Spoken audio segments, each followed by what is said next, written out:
We're hanging out in the hanging principal's out at the principal's office. Yeah, pretty much, because I would be in trouble. And then eventually, I figured out that where we sat, there was a bench where they make people sit, the kids, and next to that bench was a stack of paper. And I was already drawing all the time, and I always needed paper. Yeah. So I started going in there and just sitting down. Okay. Waiting for that moment when nobody notices me, and I grab a big rim of paper, put it under just my boom. arm, and walk out. Yeah. Thanks, East LA. Absolutely. Roosevelt High School. Roosevelt High School. You made greatness by sending him to the office that many times. Yep. And artists need paper. That's right. That's right. So we'll be right back with Mr. E The Motivator. Yep. I'm DTM, this Artist King podcast.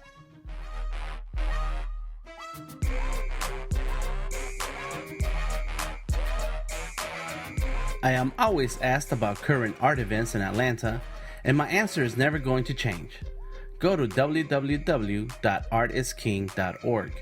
The website features classes, workshops, art exhibits, and of course the podcast. Listings are for the promotion and support of the Atlanta arts community and the art entrepreneur. Know about an event that should be listed? Send us all the details to dtm@artistking.org. All right, so it's DTM, Mr. E The Motivator, Yeah. Artist King podcast, and I want to get into the new year, okay? Because the new year, 2015, Yeah. and it's always good to look at that time as a transition, as a new era, a new day, Yep. a new year, Yeah. basically, right? So tell me, motivator. Like, what are the things that, what does motivation mean to you? How is it defined? How do you see it as a motivator? And how can anyone, an artist or not, look at that and to start off your year motivated? Absolutely. How I view it, I think motivation is something that we need every day.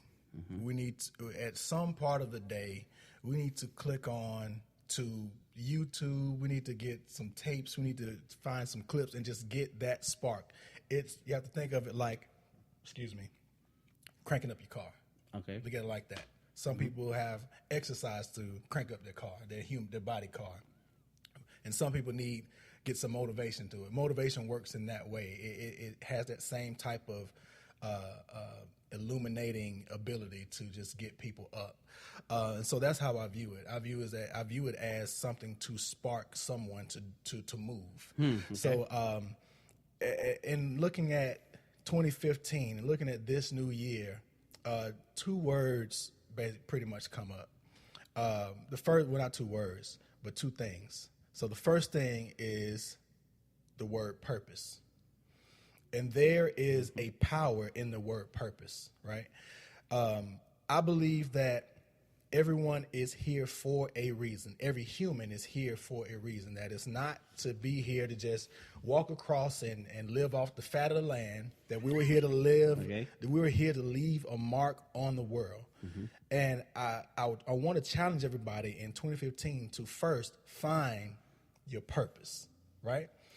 If you don't know what your purpose is, if you haven't found it, then search for your purpose, because there is one. And a good way to start finding it, and this is what happened for me, is that thing that you dream about. It's been given to you. That thing that you always are thinking about when you are at your busiest, or when you're at your boredest, or when you're the most bored. That is who you are. Like I remember when I was at work, I would always be thinking about being Mr. E The Motivator. I'm always thinking about how I can make my shows a little bit better, how I can expand my brand and bring my message to a larger market. That's all I think about. That was my dream. That was my calling. That's my purpose. How I can be more active. So I challenge everyone to find your purpose. Your purpose is why you're here. And with your purpose, that's how you're going to leave your mark on this world. That's how you're going to be remembered. The second thing that comes up is it's time for everybody to start. You have to start. It doesn't matter when, but at some point you have to start. You have to begin. You have to find your starting line and say, look, let me look around in my surroundings. This is where I am. If I want to get here, I have to start. How do you eat an elephant? You eat an elephant one bite at a time. Right. You have to start, though. Yeah. You got to get your fork, you got to get your knife, and you got to prepare your mind and take that bite. Bite it up, chew it up, swallow it. So if it's starting a business and you have no idea how to start a business, step one, research. Go to your Chamber of Commerce or go to the state of Georgia Secretary of State site and read the stuff. You know, if you want to lose weight, set your mind up, research. It's plenty of stuff out there. What does it take? It takes the right amount of sleep, takes exercise, take the right type of eating. I can give you that for free. Okay. I won't even charge you for that, right? But you have to start. Right. At some point, you have to put it in motion. And so if you find your purpose and you begin to work in your calling, you begin to work and start doing the things that you need to do, you're going to see great achievements in 2015. But it starts from step one. You can take it week by week. You can take it month by month and set your goals. Write it out. I like how you have here, you have your vision wall. And you have all your stuff written out and how everything is here and is lined up. So at any point in time, you can just look up and say, oh, yeah, that's what I'm supposed to be doing. Write it down. Tell people about it. Find a partner to hold you accountable to it. But at the end of the day, ladies and gentlemen, just do it. Yeah. You have to get started. Find your purpose, man. It's going to be a great thing. It's going to be a great year. Gotcha. One of the things that I see artists say and post, because you can see everything on Facebook. Is they say, I'm bored. Yeah. And I'm thinking, you're a creative person. How could you ever be bored? Yeah. If there's nothing else to do, there should be some art materials, some pencil, some paper, something to do. It's something blank somewhere that you can do something. Right? Something blank. That's something right. blank somewhere that you can do something. In. Yeah. Yes. And the phrase that I remember hearing coming up was only boring people get bored. Wow. And so the question is, you must be a boring person if you always claiming how bored you are, how much you don't have to do. Get your butt up and do something. That's right. We have to get up off of our respective behinds and get our behinds to work. That's the bottom line. Whether it's, finding that first job, getting the resumes together, whatever it is, we got to work. And it's not an easy thing to swallow. It's not an easy thing to hear because we're ready for someone to pat us on the back. But getting a pat on the back ain't going to get you no money. It's not going to help you leave your mark. Yeah. And it's damn sure not going to help you reach the calling that you were placed to do. And that's one of the things that I hear a lot, too, is that an artist or someone is before they can start the business or take the first step, they're waiting on the right conditions. Yeah. And I think we create those conditions. Yeah. And it is a one step at a time. Yeah. I got in the running last year, right? And a friend of mine, a former coworker of mine, she runs a lot. And so we friended each other on like one of our running apps. And so she was like, man, you run really fast. Like I would get like, I'm getting like 8 minutes a mile. And she's more like 10 or 11, but she'll run for like 10 miles. I'll run for 3. And I'm done. And so I'm like, how you running so long? Because I'm tired. I don't even know if I can stay focused for 30, 40 minutes like that. She said, you got to enjoy the muck. Enjoy the suck is what she said. What? Enjoy the suck. So in going back into what you just said, those conditions, they won't ever be right. They won't ever be the way that, quote unquote, you want them to be. But you have to enjoy that part of the process. Right. You have to go ahead and jump into what that means for you. If it's mud every day, well, doggone it, let me put on my mud shoes or do it barefooted. But I have to get in there and get to work. Can't stop. Can't avoid it. So what are some techniques that to self-motivate yourself, you can do? You said exercise, one of those things. Yeah. I think something, I'm reading this book, it's The Power of Willpower. Tapping into our willpower. And so the techniques that they give in the book is that you have to find your 3 powers. You have your I want power, you have your I will power, and you have I want power. Right? So find your I want power, W-A-N-T. So if you say, I want to earn an extra $1,000 this year, for example, when you find that power to say, I want that, you will then find your I will powers and your I want powers. Because if you want an extra $1,000, you're going to say, well, I won't buy that ice cream that I don't really need. I won't grab those snacks. And you have to kind of keep yourself focused on that I won't. At the same time, you'll then find your I will powers You will say, well, for when I don't buy the ice cream, I'll put the money that I would have kept into somewhere, safe. I'll put it in a jar, right? And you'll just start doing these types of things. So tapping into those powers and trying to motivate yourself. Now, how can you motivate yourself to stay consistent with it? You have to give yourself a little triggers, right? So say we're losing weight, right? A good trigger would be to sit a jar of candy on a table in front of you, like on a kitchen table or something, so that you can kind of practice avoiding that.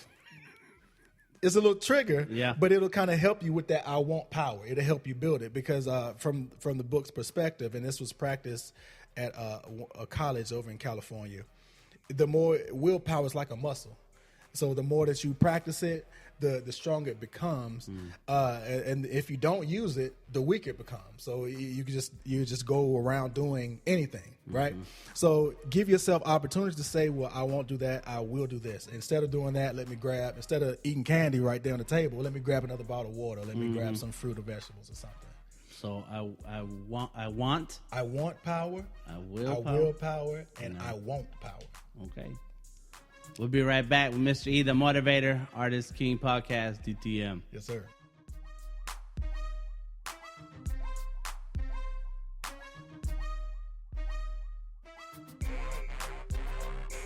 In 2014, I challenged myself to produce a drawing every day, and I posted them on social media. I had heard of other artists doing it, and I thought it would be a fun challenge to help me grow as a sketch artist.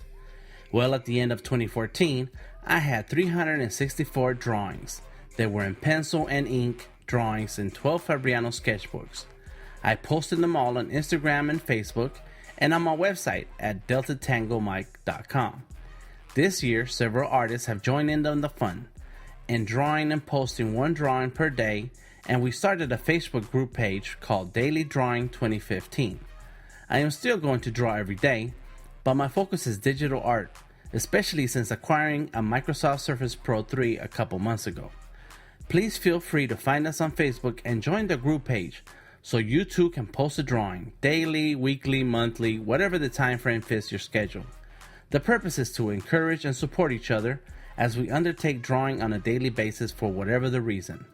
Look for Draw Daily 2015 on Facebook.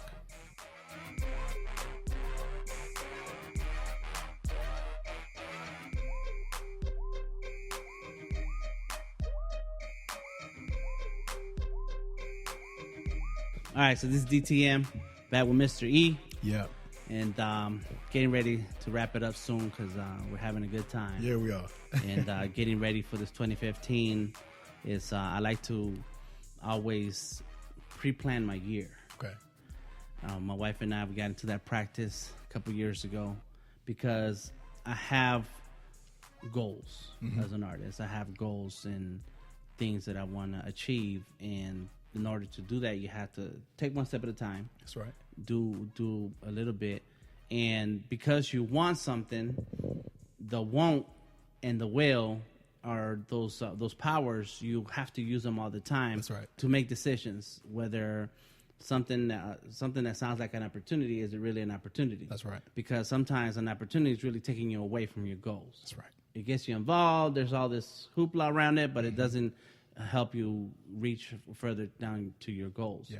And so pre-planning the year is the way that I'm able to stay on track throughout the year. Okay. I'm a very creative person. I get hyped and motivated about stuff. I hear about a project. I said, I'm in. Right. And then my wife says, hold on. Yeah. You know, that week and that month is already packed. Wives you can't do are that. crazy important, especially for, crazy thinking people like us, right? We have to have that block. And my wife is exactly the same way. She is an A, B, C, D, E type person. Okay. I'm more like an X, J, Y, W, B, G, type. And so I will bounce all over the place. And she's like, no. Let's get all these letters together and let's organize them so that we can make sure that this is going on. Right. So shout out to the wives out there. Yes. And the husbands too. If you have a creative wife and you as a husband, you are the organizational one, shout out to you because Lord knows we need you. Yes.